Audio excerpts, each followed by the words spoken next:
Good day, folks. This is Lamont Hosea, servant.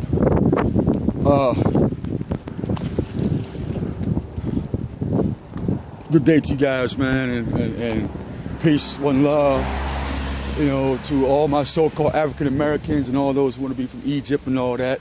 You know, peace, peace, peace, peace, peace, peace, peace, peace. But this is for jailhouse preacher.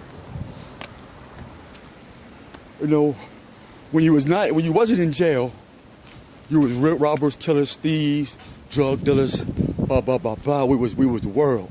You know what I mean? And cause I was guilty of it. That's why I'm making this, because I was guilty.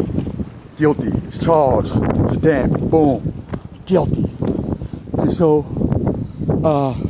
I'd say when I get out, I'm gonna do this, I'm gonna do that, and I end up going back to what I've always done, was lie. And then when I went to jail, or when I got into a bind, or what they call a pickle, all of a sudden I would call on God. And I'm not saying that it's bad to call on God. We're saying that when the only time you do it is when you go to jail, or when somebody die. That's hypocrisy in itself. And so,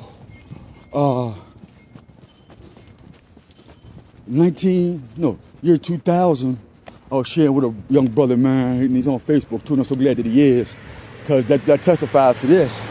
You know what I mean? People who was in jail with me testify to this, and we told them, we said, hey,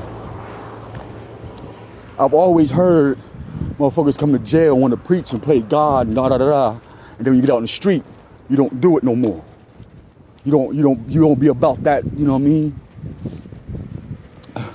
So here we go. In 2013, on his way into the pagan 2014. And so we're saying this is a letter to the jailhouse pastor and to the pastor who's out in the streets. What you do out in the streets and what you're gonna do in jail. And if you've changed, then do what you've done in jail to try to change out in the streets in this spiritual rehabilitation process. And just because we get closer to the Most High don't mean you're not gonna go back to jail. It doesn't mean you're not gonna die. It doesn't mean that you ain't gonna drink. It don't mean that certain things you're not gonna be still attracted to. But in that process, they start to break away like a little bitty hairs off my dreads. And my dreads ain't gonna break away because I'm rooted in this thing. We're rooted in this thing. But here's some dry skin that falls out once in a blue. You know, especially after I wash it. You know, maybe a little bit of dirt after I get finished dancing and sweating and stuff like that. And so that process, you know, I clean it. So it's the same thing with the spirit, kin folks. It's the same thing with this word. You know, our children is dying out here, man. And I'm seeing younger and younger kids fall victim to the jailhouse preacher.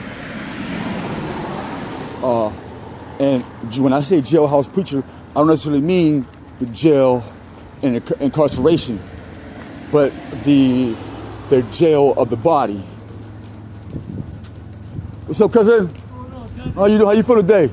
How you? Oh, I'm all right, man. I think it's good as the way it should be. Yes, sir. I see here a little bit more healthier. Yeah, thank you.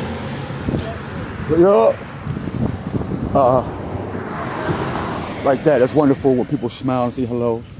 You know, see my dog is healthier. So this is the extension of me, of how I feel. So that's why we're talking about this. Come on, Pop. See, because I can't judge your sins if I'm still doing it. You know, I can't judge your error if I'm still practicing the same error. We'll cancel each other out and we won't grow at all. I just want to share that with you guys, man. That we love you. Keep trying. Keep pushing. Good day, neighbor. And know this. It's a physical process, a spiritual process, and a mental process that we all have to grow into. Shalom. And like we say, should I keep speaking or should we move in silence? One.